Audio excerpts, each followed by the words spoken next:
Všetky veci, na ktorých skutočne záleží láska, krása, tvorivosť, radosť, vnútorný pokoj, pochádzajú zo sféry nad myslením.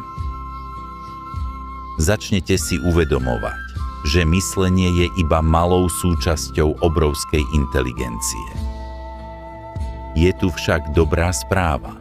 Od svojej mysle sa môžete oslobodiť. Načúvaj hlasu vo svojej mysli. Buď prítomný ako pozorovateľ. Nekritizuj, neodsudzuj to, čo počuješ.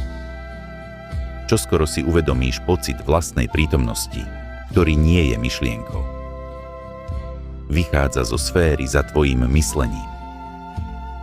Do hry vstúpila nová dimenzia vedomia. Toto je začiatok konca nedobrovoľného a ústavičného premýšľania. Budujeme to spolu.